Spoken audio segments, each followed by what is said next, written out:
시청자 여러분 안녕하십니까. 황장수의 역사와 영화, 오늘은 대선 시기를 맞아서 2004년 미국의 부시 대통령의 재선 선거 캠페인 기간 동안에 벌어진 월남전 때 부시 대통령의 백력 복무 의혹에 대한 CBS 60분 팀의 검증 과정과 또 그들의 좌절, 그리고 도대체 이 현대 미디어와 정치의 본질은 무엇인가, 이런 부분들을 생각해 한 영화 트루스를 소개해 드리겠습니다. 영화 트루스는요, 올해 한국에서 개봉을 했습니다. 저도 개봉 때는 몰랐다가 얼마 전에 IPTV로 봤는데요, 제임스 밴드빌트 감독의 이 주연 메리 메이퍼스라는 CBS 60분 제작팀의 프로듀서 케이트 블란셋이 나오고요. 그래서 60분이라는 제목을 가진 시사 프로의 이 진행자 앵커로는 로버트 레드포드가 모입장을 과시합니다. 댄 레드 하면요, 서민 출신 계급에서 나와가지고 80년에 전임자로부터 이브닝 뉴스라는 CBS 프로를 이렇게 넘겨받아서 전국적으로 방송되는 7시 뉴스를 진행한 장본인입니다.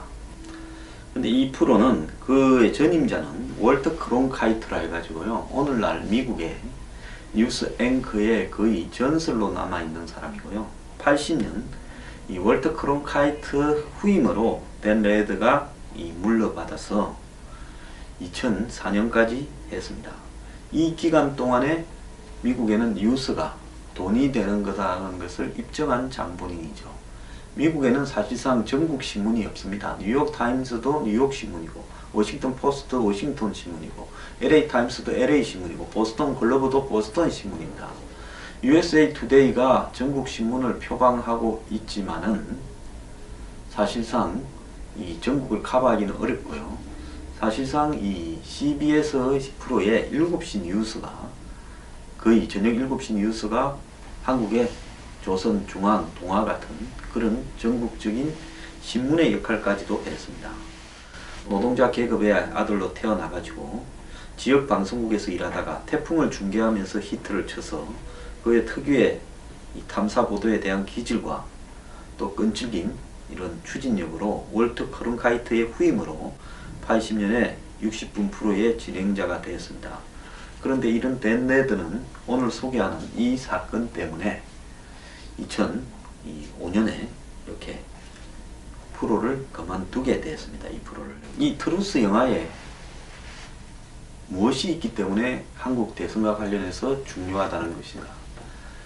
우리가요, 지난번에 3인방과 정윤회 찌라시 때 어떤 일이 있었습니까? 본질은 3인방과 정윤회가 모여서 국정을 농단하고 자신들의 개인적 이해를 기업으로부터 도모하는 그런 일을 했는가 안 했는가가 본질인데요, 그때 당시 정권에서는 이것을 기밀 유출, 문서 유출로 몰아서 그 유출한 경찰관들에게 죄를 덮어 세우면서 한 명이 자살하고 2명이 구속되는 선에서 끝났습니다. 그리고 그들은 국기문란 사범으로 지적을 받았고 조응천, 박관천 쫓겨나기도 했고 다 초토화되었습니다. 그 다음에 최순실에 대한 수사가 시작되고 우병우의 그걸 바리케이트를 치고 있는 우병우에 대한 조사가 시작되니까 이것을 똑같이 부패 기득권 세력과 좌파 세력의 정권 흔들기로 규정을 하고, 또 그 문제에 대해서 문제 제기를 하려는 자신들이 만든 이석수 특별감찰관실을 초토화시켜버리면서 한마디로 언론사 간부가 비리 혐의로 기소되기도 했고 다른 언론사들이 전부 겁을 먹었습니다. 하지만은 결국 굴러갈 만큼 굴러가서 터졌는데요, 터진 이후에도 지금 한번 보십시오. 태블릿 PC 자체가 출처가 불분명하다, 안종범의 수첩이 압수수색 과정에서 하자가 있다, 이런 이야기를 제기하면서 증거의 왕들이 이런 모양이니까 박 대통령은 무고하다고 이야기를 하나, 고영태가 헌재의 증인으로 가려니까 고영태와 최순실은 내연사이다라는 말을 차은택으로부터 도출하고, 고영태는 이 마약 전가가 있었냐, 이 부분에 전가 조회를 해달라고 이야기를 하고, 한마디로 촛불 시위의 세력의 색깔을 이야기를 합니다. 한국에만 이런 일이 있느냐? 미국에도 이런 일이 있었습니다. 조지 W. 부시는 첫 번째 대통령이 마이애미에서 한 550표 차로 겨우 됐죠. 되고 난 이후에 재선 캠페인에 들어갔는데, 그가요 60년대 67년쯤에 그 당시에 이 전부 징병 제도가 있었습니다. 월남전 때문에요. 모든 국민들이 군을 갔어야 되는데 부잣집 아들들은 이리저리 다 빠졌습니다. 조지 W. 부시 또한 텍사스 석유 재벌이자 유명한 정치인 아버지를 둔 덕으로 당시 부지사의 도움을 받아가지고 주 방위군에 공군에 입대를 했습니다. 장교로. 그러면서 한 6년간 복무를 해야 되는데 그 기간 동안에 제대로 이렇게 복무하지 않아가지고 복무 실적에 문제가 되어서 한마디로 정상적인 복무 처리가 안 되게 되어 있었는데, 그는 어떤 주 방위군 고위 간부들의 또 장성들의 담합으로 그런 것들이 덮어졌다라는 부분에 대해서 CBS의 탐사 보도팀 60분 팀의 PD인 메리 메이퍼스가 이 부분을 파헤치기 시작합니다. 자, 그는 이 과정에서 이 길리엄 문서라고 해서 한 문서를 이렇게 제보받게 되는데요. 전직 군인 또 전직 이런 부분을 잘 캐는 사람을 자기 팀에 고용을 하고 그 사람들을 통해서 자료를 전부 이렇게 입수하려고 노력을 했습니다. 그래서 부시가 근무할 때, 군에 근무할 때 부시의 상관인 사람들 중에서 진실을 증명할 사람이 있는가 찾았죠. 사실 조지 W. 부시는 이 주방위군에 근무할 때 불성실하게 근무해서 사실상 병력 처리가 되기 어려운 상황이었다라는 소문은 만연해 있었는데 증거가 없었습니다. 근데 한 나이든 남자가 연락을 해왔고 만났더니만 문서를 못 이기는 척하고 내놓습니다. 그 문서에 보면 조지 W. 부시의 당시 이 병력을 관리하는 이 중령급 상관이 상부로부터 압력을 받았고 자신은 이 조지 W. 부시의 병력 문제가 큰 문제가 될 거다 라고 이렇게 적었다 라고 하는 그 당시의 문서들을 어디서 제보받아서 가지고 있다고 하고 보여줬습니다. 이 문서를 토대로 조지 W. 부시의 당시 복무사항을 알만한 사람, 또 넣어준 사람, 집으로 조지 W. 부시를 주방위군에 넣어줬다고 떠드는 당시 텍사스 부지사나 몇 사람의 인터뷰를 했는데 전부 문제가 좀 있었다고 사실 실토를 합니다. 그래서 CBS 60분 팀은 댄 레더에게 이것을 방송하게 하죠. 물론 이 과정에서 이 문서가 진이냐라는 검증팀들이 있었는데 어떤 사람은 맞는 것 같다, 어떤 사람은 당시에 뭐 TH라는 이 숫자 뒤에 TH라고 쓰는 그런 부분이 당시 게 아닐 수도 있을 것 같아라고 뭐 또 사인이 조금 이상하다 했지만은 전체적으로 큰 문제가 없다 해서 방송에 나갔습니다. 근데 방송에 나가고 나니까 일부 보수 블로거들이 문제를 제기하면서 당시의 폰트가 아니다, 띄어쓰기가 아니다, 당시에 없던 그런 이 타자기 자판체의 글이 있다. 그래서 또 그런 글을 찾아냅니다. 그렇게 했음에도 불구하고 의혹은 자꾸 제기가 되고요. 그러면서 나중에는 이 문서를 줬던 사람이 사실은 자기가 그 문서를 이렇게 스스로 확보한 게 아니라 누군가 자기한테 와서 이거를 보도를 하라고 주고 자기는 그래서 이렇게 60분 팀에 넘겨줬다고 실토를 합니다. 어떤 남녀가 자기한테 시켰다는 거예요.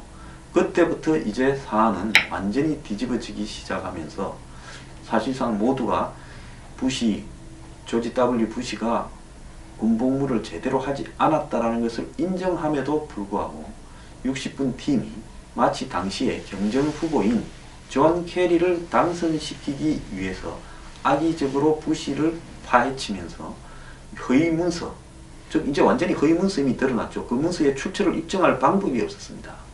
그런 허위 문서를 갖다가 가지고 놀아나서 현직 대통령의 재선 캠페인을 갖다가 완전히 낙선시키려고 하는 그런 공작을 꾸민 사람들로 이렇게 재단이 됩니다. 그래서 곤란해진 CBS 팀에서는, 물론 경쟁 방송국들은 CBS가 허위 보도를 했다고 공격을 하죠. 부시에서도 전화가 옵니다. 당시 부시가 캐리보다 약간 이기고 있었기 때문에 이 조지 W. 부시의 분위기에 눌려서 회사도 굴복을 하죠. 그래서 회사는 이 사내에 조사위원회를 구성을 해서 댄 레드이야 이 메리 메이퍼스 PD부터 그 조사팀 전체를 조사를 합니다. 그래서 조사를 해서 당신이 가지고 있는 모든 전화기, 이메일 등을 다 내놔라. 그리고 수집한 자료를 다 내놔라. 이렇게 조사를 하면서 올매어 갑니다. 메리 메이퍼스는 그 이전에도 이라크 그라이브 포로 수용소 미군의 이라크 포로 학대 사건 이런 걸 보도해서요. 조지 W. 부시 정권에는 찍혀 있었고, 이 사람의 정치 성향은 굉장히 급진적인 페미니스트로 낙인이 찍혀 있었습니다. 그러니까 좌파고, 좌파니까 조지 W. 부시를 죽이고 존 캐리를 당선시키려고 그렇게 했다는데, 실제로 이 PD 한 명은, 그러니까 이 메리의 그 상급 PD 한 명은 이 캐리 진영의 연락도 개인적으로 취했습니다. 그러니까 딱 뒤집어 쓰기 좋게 된 거죠. 그래서 언론이 누구를 죽이고 누구를 당선시키려고 이런 공작을 꾸민 사람처럼 됐고, 변호사를 찾아가니까 이 부분에서 당신이 이길 방법은 없고 진실되게 이야기해서 최대한 피해를 적게 보는 것이 답이다라고 이야기를 합니다. 자, 결국 진실을 밝히려는 메리 메이퍼스나 댄 레드의 노력에도 불구하고 회사는 메리 메이퍼스는 해고를 시키고, 그리고 그 관련된 그 팀에 있던 사람들도 다 쫓겨납니다. 그리고 댄 레드는 부시가 당선되고 난 직후 2005년 3월 달에 그가 20년 이상을 해오던 방송에서 쫓겨나게 됩니다. 근데 이 영화에서 메리 메이퍼스가 조사위원회 앞에서 이야기를 합니다. 누가 이렇게 정교하게 당시 시점에서 집요하게 차곡차곡 쌓아져 온 증거들을 미리 다 알고 조작을 하고 그걸 꾸미고 수십 년간에 걸쳐서 해와야 될 일인데 이런 일들을 할 수 있었겠느냐. 단지 이 자료의 출처에 대해서 더 이상 입증을 못한다고 해서 이 모든 것을 가짜라고 몰면, 그럼 여기에서 나왔던 이야기들은 다 무엇이냐? 그걸 만드는 것이 가능하다고 보냐? 근데 나는 조지 W. 부시의 백력 의혹을 제기하는 것인데, 사람들은 그 활자체가 어떻고 자판이 어떻고, 그리고 문제를 보도한 사람들의 정치 성향이 어떻다라고 문제를 하면서 본질을 왜곡시키고 있다. 언론은 알면 보도를 해야 되는 거다 라고 이야기하는 구절이 나옵니다. 제가 그 장면을 보면서요, 어떻게 한국과 저렇게 닮았는가. 한국도 한번 보십시오. 대부분의 언론들은 대선 시기에 검증을 한다고 여러 가지 자료를 줘도요, 보도를 하지 않고 주요 대선 후보, 특히 당선이 될 것 같은 대선 후보한테 뒤로 슬쩍 줍니다. 그리고 그런 부분을 가지고 거래를 합니다. 그 사람의 약점을 주면 보도하지 않고 그쪽에다가 오히려 약점을 다 통째로 넘겨주고요. 또 그 사람의 상대방의 어떤 약점 같은 부분들은 당선이 확실하다 그러면 그쪽의 입장에 서서 공격하는 쪽으로 서죠. 그렇지만 웬만하면 당선이 확실하지 않으면 보도를 하지 않습니다. 자, 이 영화의 감독은요, 어메이징 스파이더맨, 화이트하우스 다운, 조디악 같은 부분에 이 각본을 쓴 사람인데요. 이름이 벤더빌트라서 미국의 유명한 과거 금융 재벌가 벤더빌트가 맞냐 하니까 그쪽이 맞답니다. 자, 그런데 이 영화에서 나타나는 부분은요, 미국이나 한국이나 세계의 어디에도 기득권은 진실을 왜곡하려고 하고, 그 기득권의 영향을 가지고 있는 노블레스 계층은 누구도 진실을 규명하는 데 힘을 보태지 않습니다. 제가 지난 대선이나 이런 과정에서 이런 진실을 규명하려고 좀 애를 쓰니까요, 솔직히 말하면 힘이 좀 있는 사람들은 아무도 여기에 끼어들려고 하지 않습니다. 결국은 지금 문재인 후보 한번 보십시오. 좀 될 것 같죠. 어느 누구도 문재인 후보에 대한 진실을 규명하는데 앞장을 안 설 겁니다. 왜? 되면 내가 보복을 당할 건데 왜 그런 일을 규명하느냐. 자, 그러면서 이제 반기문 후보 당선이 좀 어려울 것처럼 보이죠. 현 시점에서 봤을 때요. 여러 가지 문제가 뻥뻥 터집니다. 정부 관계자가 확인도 해주고 있습니다. 그래서 저는 반 후보가 과연 버틸 수 있을 것인가, 버티지 못할 거라고 봅니다. 그래서 정치와 언론의 본질은 진실을 말하는 게 아니라 이기는 사람을 위해서 이 본질과 비본질을 섞어서 반대로 말하는 사람들이다라는 것이 제 생각입니다. 그러니까 한마디로 이 부시의 본질은 백력 거부죠. 백력을 제대로 수행하지 않았다는 거죠. 근데 비본질은 뭔가 하면 그런 과정을 입증하는 부분에 있어서 사소한 하자들입니다. 그런데 하자를 문제 삼아서 본질을 덮어버립니다. 마찬가지로 정윤회와 3인방 찌라시 사건 때도 경찰관들의 약간의 하자를 문제 삼아서 본질을 덮어버렸고요. 우병우 사건 때도 그랬고 최순실 사건 때도 그렇게 합니다. 지금 고영태에 대해서 전직 직업이 뭐고 내연관계고 더 나아가서 고영태의 전과가 어떻고 이런 부분으로 본질을 덮으려고 하고 태블릿 PC에 들어있는 메일과 내용은 그 사실에 대해서 정호성이 인정했음에도 불구하고 태블릿 PC가 아니라 태블릿 PC 안에 들어가 있는 것은 내가 최순실한테 줬다. 그러면 그게 태블릿 PC에 들어가 있던 스마트폰에 들어가 있던 PC에 있던 다 내가 찾아볼 수 있는 데서 이메일만 입력을 하면 내 이메일 계정만 입력을 하면 다 어디서든 볼 수 있는 거 아닙니까? 그런데 이 태블릿 PC가 증거 조작이다. 가짜다. 그러면 모든 증거가 가짜다라고 이야기합니다.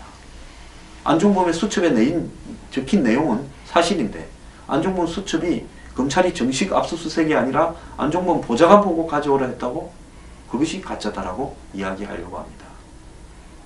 고영태의 전과가 있으면 고영태의 말은 다 거짓이 되는 겁니까? 그래서요,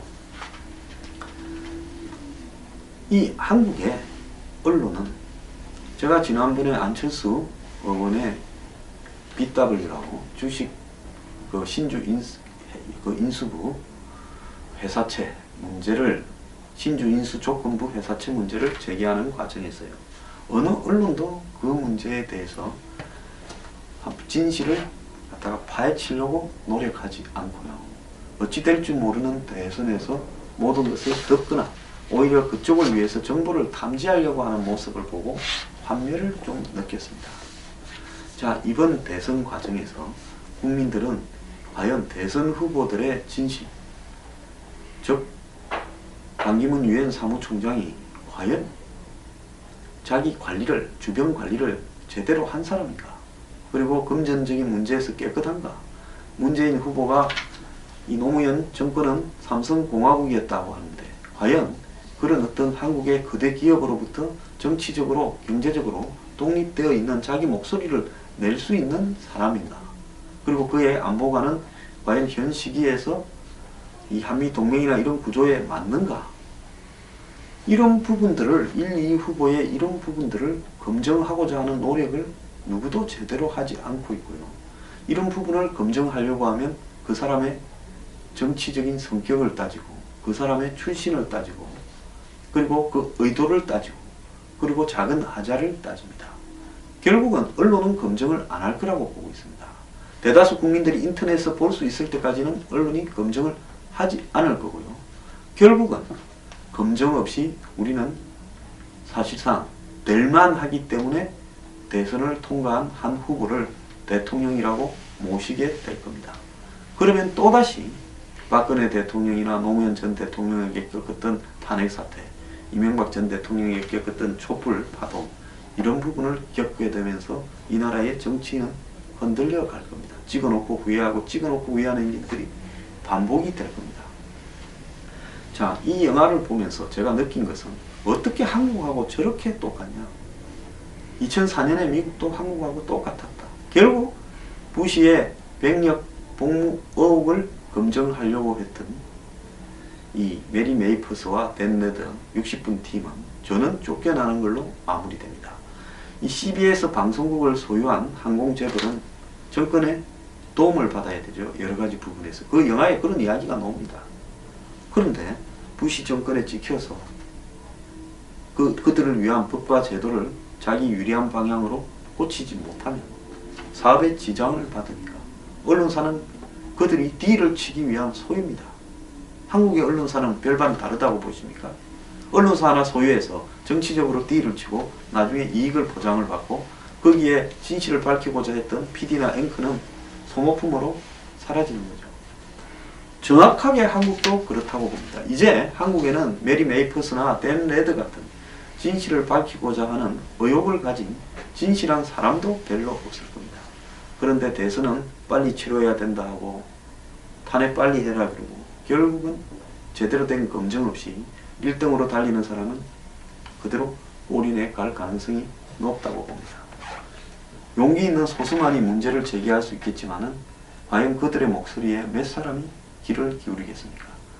많은 전파력이 있는 TV 그리고 신문, 인터넷 매체들은 이 일을 침묵하거나 안 그러면 이미 줄 서 있는 정파적 입장에서 한쪽 편을 들 겁니다.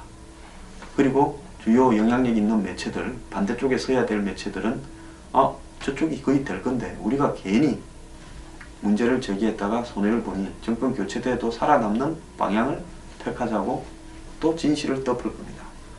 제가 요즘 방송국 단란 사실상 하나만 나가고 있지 않습니까? 그 본질은 무엇이라고 보십니까? 이런 시기에 황장수가 위험하다고 생각하는 것, 그것이 본질 아니겠습니까? 그래서 이 영화에 보면 이야기가 나옵니다. 나는 메리 메이퍼스가 달을 가리키는데 사람들은 달을 보지 않고 내 손가락 끝에 이 티끌만 보고 있다.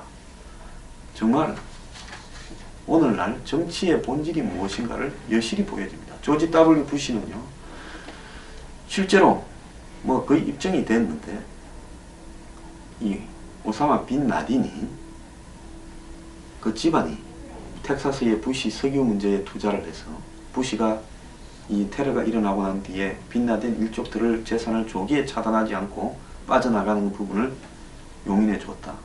그러고는 본인은 실제로 군산복합체나 석유재벌의 이해관계 속에서 결국은 전쟁을 일으키는데 이라크는 9.11 테러와 연관성이 있다, 후세인이 있다라는 것이 입증되지도 않았는데 뭐 아프가니스탄은 그렇다 칩시다. 이라크를 억지 침공했습니다. 그 과정에서 10,000명이 넘는 미군이 죽어갔습니다. 자, 그리고 미국 정부의 돈 수백 조가 날아가 버렸습니다.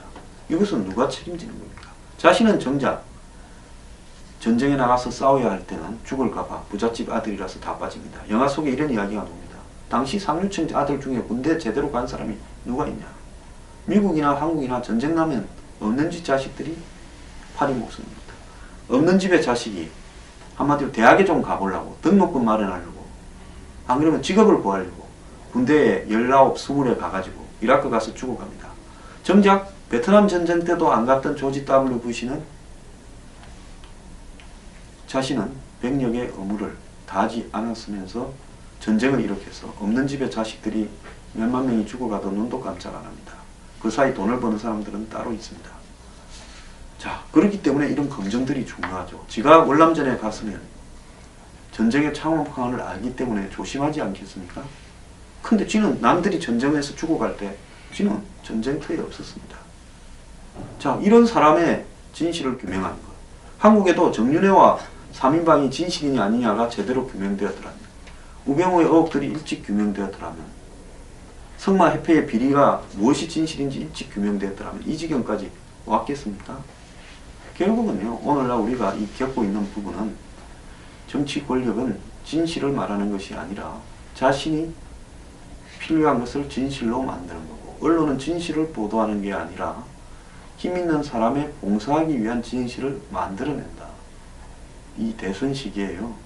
이 영화 틀어서 정말 많은 것을 시사합니다. 꼭 한번 보십시오.